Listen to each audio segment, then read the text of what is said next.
बार बार check करना पड़ता कि नहीं?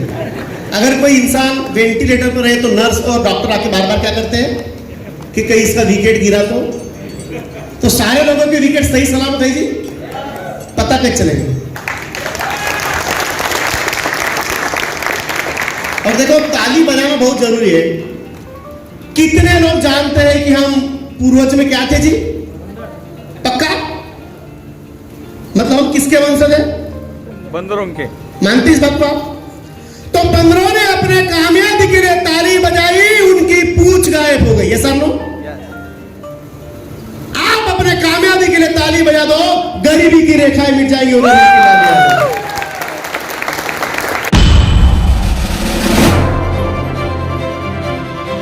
नाम मेरा दिलीप नंगा है।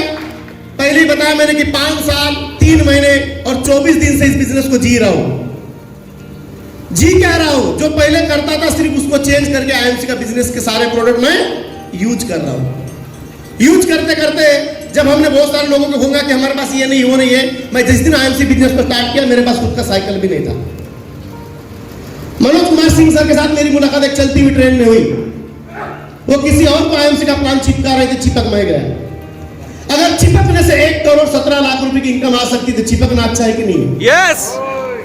अंकुर जी ने जब ये बात कही थे कि मैंने उनको पहला प्लान 2016 में बताया, बोले काश यदि अगर इंजन से चिपक भी गया होता तो ये जहां पे होता तो साला आधे में जरूर पहुंचता। आपको क्या आता है मायना नहीं है, उस इंसान को पकड़ लीजिए जिसको बहुत कुछ आता है। ये सब लोग यस। हिंदुस्तान में महाभारत हुआ कि नहीं हुआ, और हिंदुस्तान में रामायण भी हुआ। ये सब लोग यस।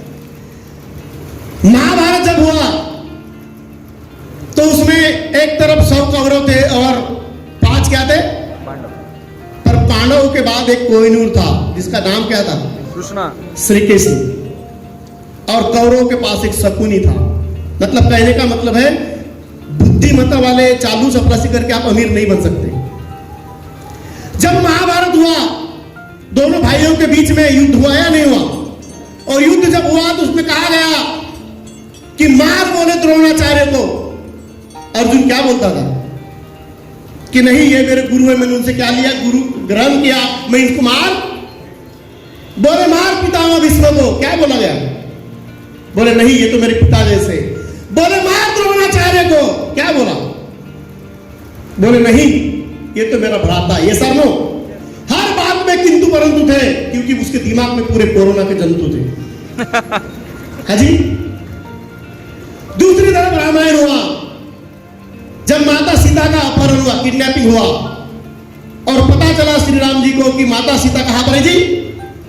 श्रीलंका में। ये सर नो। और जब राम ने कहा कि तुम्हारे को माता सीता को ढूंढना है, हनुमान जी ने ये नहीं बोला हेलीकॉप्टर नहीं है तो जाऊं कैसे। उन्होंने ये नहीं कहा कि जहाज नहीं है तो जाऊं कैसे। आज पूरे सृष्टि में घूम के देख लेना, हिंदुस्तान में एक भी जगह अर्जुन का मंदिर मिले या ना मिले, पूरी दुनिया में किसी भी गली कुची में श्री राम का मंदिर मिले या ना मिले, लेकिन हनुमान का मंदिर हर जगह मिलेगा कि नहीं? लेकिन अपलाइन कौन था? श्री राम था। और डाउनलाइन कौन था? हनुमान। आप भी आईएमसी बिजनेस में आके अपलाइन से ज्यादा इनकम कमा सकते हो कि नहीं कमा सकते? आपकी भी आपकी अपलाइन से ज्यादा इज्जत हो सकती कि नहीं हो सकती? प्रूव कर दिया किसने? हनुमान जी ने। आप समझ रहे मेरी बात को? क्या बोलना चाहता हूं मैं? आपको क्या आता है बिल्कुल मायना नहीं है, पकड़ के रहिए लगातार लगन से 3 साल। जब मेरे पास भी कुछ नहीं था, मैंने क्या किया? मेरे पास नहीं था तो जिनके पास था उनको मैंने ज्वाइन किया। क्या किया? मेरे पास कुछ भी नहीं था पहले दिन जब ज्वाइन किया तो मेरे पास साइकिल भी नहीं थी। आपके पास किंतु परंतु हो सकते हैं कि मैं वहां पे जाऊं कैसे। अगर आपके पास ठोस कारण है सफल होने का तो कोई भी किंतु परंतु नहीं आ सकते। लगना पड़ेगा। करने के लिए तैयार है? हाँ जी। लगना पड़ेगा। मैंने उन लोगों को ज्वाइन किया जिनके पास साधन था, लेकिन जब सिंह सर से मेरी मुलाकात हुई लाखों की बात कर रहे थे कि सर मान मिलेगा, इज्जत मिलेगी, सम्मान मिलेगा, पैसा मिलेगा, बाकी तू रखना, मेरे को सिर्फ पैसा दे। क्योंकि सर की एक डायलॉग मुझे मालूम है, पैसा जिसके पास दुनिया उसके पास बाकी सब बकवास। मेरी जरूरत थी क्योंकि मेरा फैमिली ग्राम अच्छा नहीं था। मेरा भी बीपीएल का कार्ड था, 35 किलो अनाज मिलता था, 20 किलो चावल खाते थे और 15 किलो गेहूं बाजू वाले ताई को 10 के हिसाब से चिपका देते थे, ऐसा लोग। और चावल इसलिए खाते थे भंडारा जिला में भाता खूब मिल रहा है, ऐसा लोग। उस लोगों को पूरा हमने इस्तेमाल किए। जब प्लान हमारे को पता चला तो मुझे लगा यहां पर अपनी जिंदगी बन सकती है। और जब मुझे प्लान लगा तो मैंने अपने खास दोस्त को बताया। मेरा दोस्त था राजू, वो भी इस दुनिया में नहीं है। जब उसको बोला कि राजू आईएमसी से मैं कार लेने वाला हूं। क्या लेने वाला हूं? वो नीचे से ऊपर देखा, बोले पिया तो नहीं? मैं पीता नहीं, उसको मालूम है। बोले बाप दही की कर रहा है। बोले साले भीख मंगे, तेरे घर में आते तो बैठने को कुर्सी नहीं है, हम जब आते तेरे बिस्तर में बैठते। और बात क्या की कर रहा है? बात लग गई सर आता माजी सटक ली। उसके बाद जब भी उससे मिले गए वो 4 लोगों के पास बोलता था दिलीप की कार आने वाली है। मुझे भी उसका गुस्सा आता था कि बोला इसको क्यों बताया, रूम में पकड़ के मार मारो। कॉमन सेंस की बात है, गुस्सा तो। पर उस दोस्त को मैं आज थैंक यू बोलता हूं कि अगर वो नहीं होता तो शायद मेरे सपने पूरे नहीं होते। क्योंकि अगर आपने सपना देखे, ऐसा एक व्यक्ति को खड़ा कर दीजिए, उसको आपकी मजा लेने में मजा आए, लेकिन कब वो आपकी प्रेरणा बन जाएंगे पता भी। समझ रहे सर? और 13 महीने में शानदार स्विफ्ट डिजायर कार लिए। उसके बाद पिछले साल मेरे बीवी का बर्थडे था 13 मई का, और मैंने प्रॉमिस किया मेरे बेटे के साथ मजाक में हम कहा गए नागपुर शोरूम गए और अपने बीवी को बर्थडे गिफ्ट में 25 लाख की होंडा सिटी कार गिफ्ट की। ये आईएमसी में हो सकता है। ये लॉकडाउन में 40 लाख का फ्लैट लिए। इसी लॉकडाउन में आप 10 दिन पहले 20 लाख का प्लॉट लिया और आप 1 करोड़ का कंस्ट्रक्शन का काम चल रहा है। बड़ी बात है यस। जो इंसान के पास कुछ भी नहीं था, जीरो से 5 साल की इनकम 1 करोड़ 17 लाख, मायना रखता है कि नहीं रखता है? पर 1% भी मायना रखता कि आप कितने खुश हो, मायना यह रखता है कि आपकी वजह से कितने लोग खुश हैं। सिस्टम है आपको, आप दुनिया में कामयाब हो कोई फर्क नहीं पड़ता। ये आप हो, लेकिन आपकी वजह से लोग कितने कामयाब है ये प्लेटफॉर्म सिर्फ आईएमसी बिजनेस में। मैं बड़ा सौभाग्यशाली हूं कि मेरे great upline mister Manoj Kumar Singh ji मिले। एक बार जबरदस्त खड़े होकर उनके लिए ताली संबंध होना चाहिए। आज मैं जो भी हूं सिर्फ और सिर्फ सर की बदौलत हूं। अगर ये इंसान मेरी जिंदगी में नहीं आते तो मेरी जिंदगी भी कटती थी कि नहीं कटती थी? मैं काट रहा था, लेकिन अभी जिंदगी काट नहीं रहा हूं। जिंदगी क्या कर रहा हूं? जी रहे। जीना चाहते हो कि काटना चाहते हो? जीना। कितने लोग? लेकिन जीने के लिए कामयाबी है, कामयाब बनने के लिए दर्द। कामयाबी दर्द की कोख से क्या होती है? पैदा होती है। उसकी कीमत आपको देना ही पड़ेगा। बस इस बिजनेस को मैं आखिरी बात और किससे करूंगा, क्योंकि मैं आप किसको सुनने के लिए आए? मनोज कुमार सिंह जी, क्योंकि पूरी हिंदुस्तान में एक ही किंग है, द सिंह इज किंग, और वो मेरे ग्रेट अपलाइन। मैं एक बात आपको बोलूंगा कि इस बिजनेस में कुछ नहीं करना, सिर्फ 3 साल डटे रहना। हाँ जी, किसके साथ? 3 साल। एक कहानी बताता हूं, अपने वाणी को विराम दूंगा, अगली बात उनसे सुनेंगे। एक जंगल में कुत्ता गुड मॉर्निंग मतलब मॉर्निंग वॉकिंग करने के लिए जाता है। कहां पे? जंगल में। जंगल में जाता है तो बोलता है देखो इधर जो बाबा रामदेव वाले लोग रहते हैं पूरा ऑक्सीजन ओरिजिनल ले लेता है। बोले तो मैं लोम विलोम करने के लिए कहा जाऊंगा जंगल में। वो जंगल में गया, जैसा ही लोम विलोम करता रहता शेर आ गया। बोले अरे बाप रे, उधर गंदी हवा लेता, ठीक इधर कहा है। लेकिन बात मेरा शीर्षक है डटे रहना। परिस्थिति चैलेंज तो आपके विपरीत आएंगी। जैसा ही कुत्तों को देखा कि अपना गेम क्या है, फिनिश।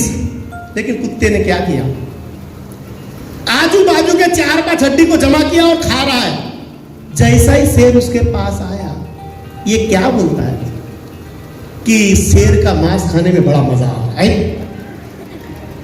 जैसा शेर सुनता है कि कैसा कुत्ता शेर का शिकार करके बोल रहा है कि शेर का मांस खाने में मजा आ रहा है, वो भी डर गया। कौन?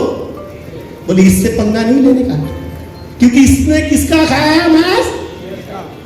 ये सारी कहानी ऊपर से बंदर देख रहा है, और बंदर इतना हंस रहा है कि बोले मैं पहली बार देख रहा हूं कि जंगल के राजा को एक कुत्ता बेवकूफ बना रहा है। और आपको जान के बता रहा हूं, बंदर की और शेर की कभी दोस्ती नहीं होती। सबसे ज्यादा एक दूसरे के क्या होते हैं? दुश्मन होते हैं। लेकिन बंदर बोलता है इससे अच्छा मौका लाइफ में नहीं आ सकता दोस्ती करने का। किससे? तो जैसा शेर भागा उसके पीछे पीछे दौड़ा। कौन? बंदर। और जहां जाके बोलता है बोले शेर भाई आज मुझे बड़ा, अब हंसू कि क्या बताऊं समझ में नहीं आ रहा है, लेकिन मेरे को बड़ा फील हो रहा है कि आज एक कुत्ते ने शेर को बेवकूफ बना दिया। बोले कैसे? अरे बोले वो घट्टी शेर की नहीं है, 4 दिन पहले जो तुमने शिकार किए थे वही है। क्या बात कर रहे? बोले हाँ। शेर का दिमाग खराब। बोले मतलब ऐसा? बैठ मेरे पीठ के ऊपर। और शेर दौड़ा और वापस कहा आया। लेकिन जैसा कुत्ते के पास आया, कुत्ते को लगा और बोले इसने मेरा गेम बिगाड़ दिया, इसने सब साला बात बता दिया। लेकिन कुत्ते ने क्या किया? ध्यान रखना, मैं हमेशा बोला क्या करना है, डटे रहना। वापस कुत्ते ने शेर के तरफ पीठ किया और जैसा शेर नजदीक आ रहा था वापस फिर से बोला कि पिछले आधे घंटे से साले एक बंदर को मैंने भेजा कि जा किसी शेर को बेवकूफ बना के ला, अभी तक नहीं आया। जैसा ही शेर ने सुना बंदर के तरफ देखा, ऐसा बोले इसका मतलब साले तू इसका एजेंट है, मतलब सारे शेरों को बेवकूफ बना के तू लाता है और उसका शिकार। शेर ने कुत्ते का शिकार नहीं किया, शिकार किसका हो गया? बंदर का। तो परिस्थिति, चैलेंज, प्रॉब्लम आएंगे ही आएंगे, लेकिन कुत्ते के माफिक 3 साल आईएमसी में डटे रह गए तो चेयरमैन बनने से दुनिया की कोई ताकत आपको रोक नहीं। क्या 3 साल डटे रहने के लिए तैयार है? Yes! Are you ready? Yes! Are you ready? Yes! तैयार है? आपने हमारी बातों को सुना। Wish you all the best. Good जी, Good गुड जी, थैंक यू वेरी मच।